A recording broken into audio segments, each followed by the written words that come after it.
ইতিমধ্যে যে ছবি আপনাদের সামনে তুলে ধরবো, কলকাতা মেডিকেল কলেজ থেকে বেরোচ্ছে নওশাদ সিদ্দিকী।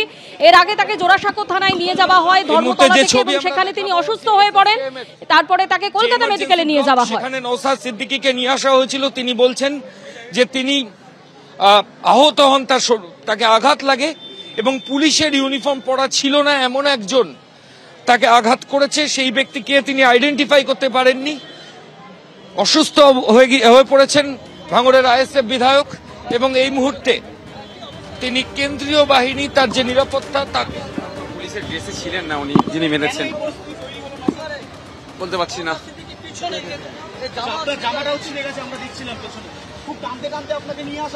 আমি না, আমাদের অনেকের সাথেই আচরণ হয়েছে অতি সক্রিয়। আমরা কেন্দ্রের বিজেপি সরকারের বিরুদ্ধে মূলতই আমাদের আন্দোলনটা।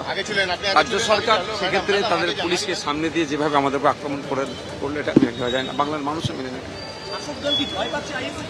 আইএসএফ এর এখানে প্রশ্ন না, এখানে কনস্টিটিউশন প্রোটেকশন ফোরামের পক্ষ থেকে আজকে আমাদের ধর্নামন শান্তিপূর্ণ 7 দিনের 27 তারিখ পর্যন্ত। সিপি স্যারকে সব বলার পরেও যে আমরা এই পরিস্থিতি হলো কেন?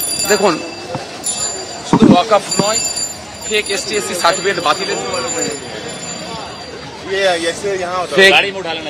এসটি/এসসি সার্টিফিকেট বাতিলের যে জন্য আমাদের ছিল ওবিসি নিয়ে যে জলঘোলা চলছে, এটা বন্ধ হওয়া দরকার। পরিযায়ী শ্রমিকদের এসআইআর নিয়ে যেটা হচ্ছে, এসআইআর নিয়ে আতঙ্কিত নাগরিক করা হচ্ছে, সেটাও বন্ধের জন্য।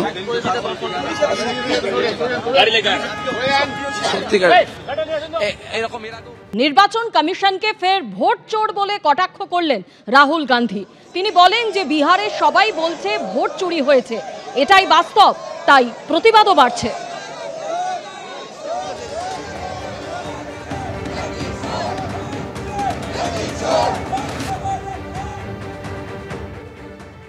बिहार में तो अब सब लोग कह रहे हैं वोट चोरी, वोट चोरी, वोट चोरी, और ये रियलिटी है। वो जो इलेक्शन चोरी करने की कोशिश हो रही है, तो बिहार का रेजिस्टेंस आ रहा है, बहुत बढ़िया आ रहा है, और जोरों से आएगा। पूरे देश का रेजिस्टेंस आएगा। See it as a completely draconian thing.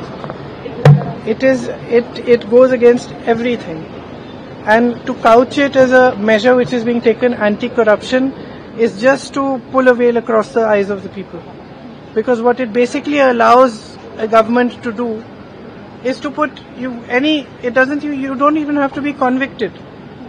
Tomorrow you can put any kind of case on a chief minister and put him in jail for have him arrested for 30 days without even him being convicted, and then he ceases to be chief minister. It's there plain for everybody to see.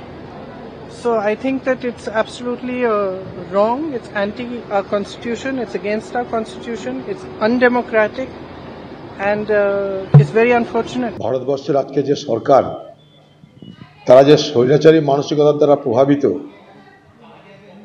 এই বিল আনার মধ্য দিয়ে তা আরেকবার প্রমাণিত হচ্ছে। এগুলো হচ্ছে ড্রাকোনিয়ান ল বলতে পারি আমরা, যেখানে ভারতবর্ষের আজকে সরকার সংখ্যা গরিষ্ঠতার দৌলতে যা খুশি তাই করবার মানসিকতা অর্জন করেছে। কি প্রয়োজন হলো হঠাৎ ভারতবর্ষে যে এখনই এই আইনটা আনতে হলো, যখন সরকার জানে এই আইন এখন পাস হতে দেওয়া হবে না।